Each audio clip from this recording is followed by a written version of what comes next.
আশা করি সবাই ভালো আছেন। তো এই ভিডিওতে আমি একটি স্ট্রং ফান্ডামেন্টাল একটি শেয়ার, যেটি হলো ব্র্যাক ব্যাংক, সেটি নিয়ে আমরা একটু অ্যানালাইসিস করতে চাচ্ছি। তো এখানে আমরা দেখতে চাচ্ছি বর্তমানে স্টকটির টিপিএস একটু ভালো এসেছে। তো এটির গন্তব্য কিভাবে কত দূর পর্যন্ত যেতে পারে, তো সেটি আমরা একটু দেখার চেষ্টা করব। তো আমরা যদি এই ডেটটা দেখার চেষ্টা করি, প্রথমে 32 টাকা, এই ডেটটি হচ্ছে 18 জানুয়ারি 24। আচ্ছা, তো এই ডেটটা থেকে আমরা যদি মার্কেটটাকে একটু অবজার্ভ করতে চাই, এই ডেটটির আগে হয়তো ফ্লোর টোর বা কিছু একটা ছিল, আমি ওটি জানিও না এবং দেখতেও চাচ্ছি না। আমি চার্টে যেটি দেখতে পাচ্ছি আমি সেই অনুযায়ী একটু দেখি। এইটা হচ্ছে আমাদের ইলিওটাইপ অ্যানালাইসিস অনুসারে 0 পয়েন্ট। আমি সাপোর্ট রেজিস্ট্যান্স এগুলোতে চাচ্ছি না, জাস্ট বেসড অন ইলিওটাইপ এবং আমাদের যে মুভিং এভারেজ আমরা যে আঁকিয়ে রেখেছি, স্পেশাল মুভিং এভারেজ, এই মুভিং এভারেজের উপর ভিত্তি করে আমরা এই চারটি প্রেডিকশানটি করতে যাচ্ছি। তো এটি আমাদের 0 পয়েন্ট হিসাবে আমরা ধরতে চাই। তো এটি যদি, আচ্ছা আমি বর্তমানে একটু মার্কই করে দিচ্ছি 0 পয়েন্ট।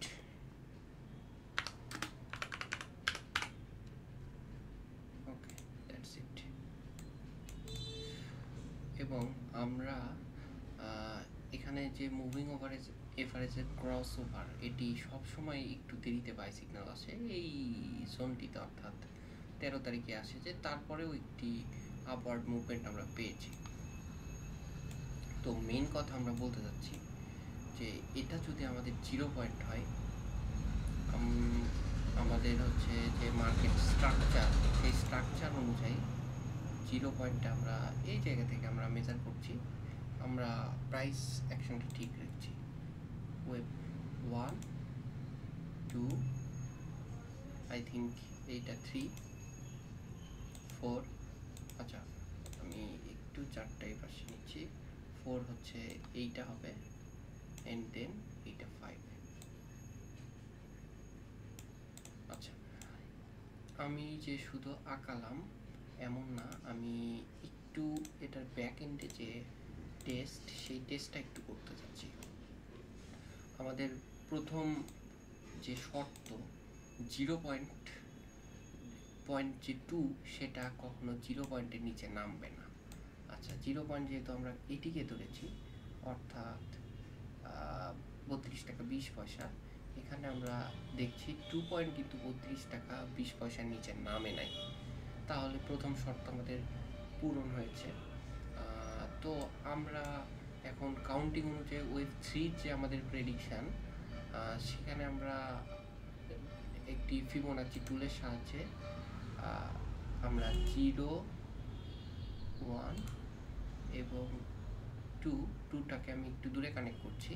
2টাকে কানেক্ট করলে আমাদের ফিবোনাচি যে রিট্রেসমেন্ট, সেটি 161 থেকে 261 পর্যন্ত হতে পারে, এবং খুব রেয়ার কেসে 361 পর্যন্ত হইতে পারে।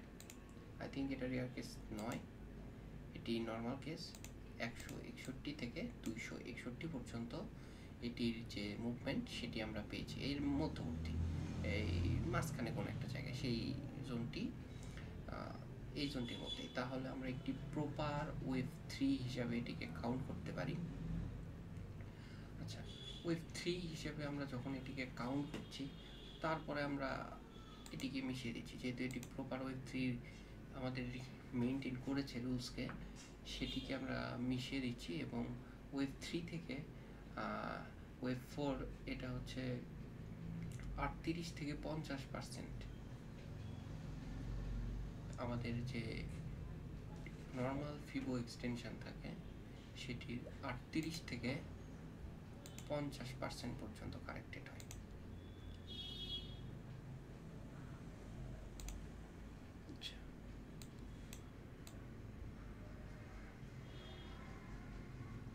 ও আচ্ছা আচ্ছা,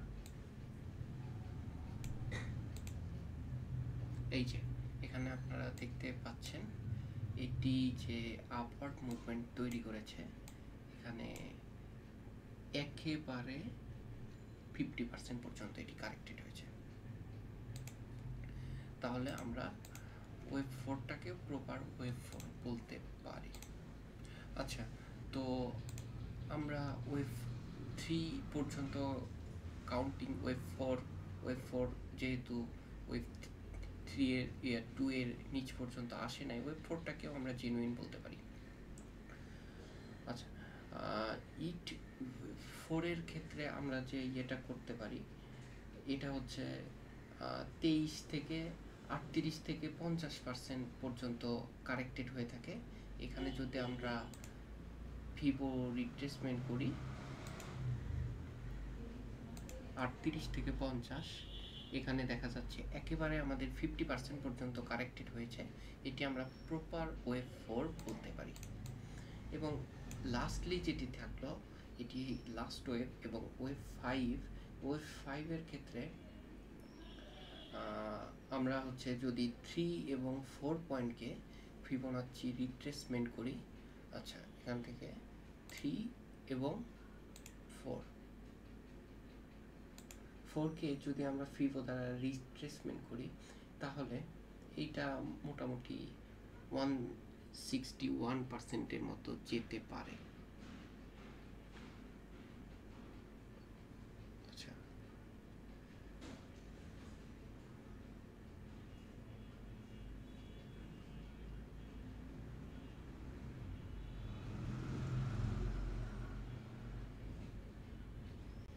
থ্রি অ্যান্ড 4 পয়েন্ট 161%-এর মতো যেতে পারে। আমরা যদি এখানে একটু দেখার চেষ্টা করি, 161%-এর মতো গেলে অলরেডি কিন্তু আমাদের প্রাইস এখানে 67.4, এই জোনটা আমরা একটু মার্ক করে রাখি। আচ্ছা, আমরা ভুল জায়গায় প্রেস করেছি, অল্ট এইচ। আচ্ছা, আমরা ম্যানুয়ালি মার্ক করছি।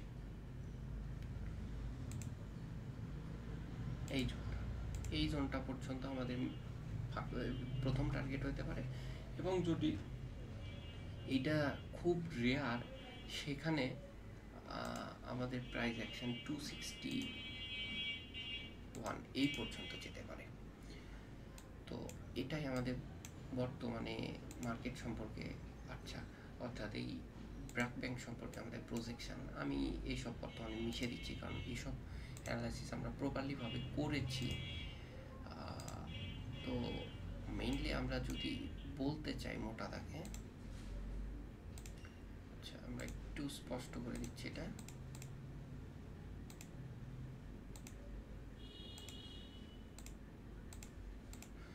আমাদের প্রাইস মোটামুটি এই জোনটিকে হিট করেছে 69, এবং এটি কত পর্যন্ত এক্সটেন্ড হইতে পারে 80.5, অর্থাৎ আমাদের এই পর্যন্ত এক্সটেন্ড হইতে পারে। এটি অপশনাল, হইতে পারে নাও হইতে পারে। তবে আপনারা যদি এখান থেকে দেখেন, এখান থেকে পড়লে কারেকশন হওয়ার অনেক জায়গা আছে। আসলে এখান থেকে পড়লে আসলে মিনিমাম একটা সাপোর্ট লেভেল হবে এই জায়গাটিতে আমরা যদি একটু মার্ক করার চেষ্টা করি, এই জায়গাটিতে, আচ্ছা সর্বনিম্ন ধরলেও আমরা এই জায়গাটিতে।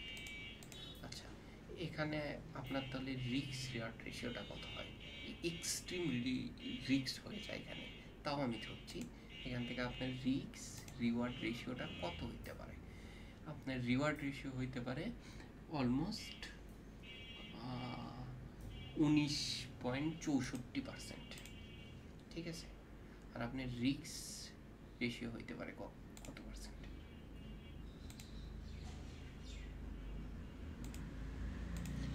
25.06%। আচ্ছা, আপনি 19%, আচ্ছা 20% ধরুন, 20% রিস্কের বিপরীতে এখানে, আচ্ছা আমি দুঃখিত,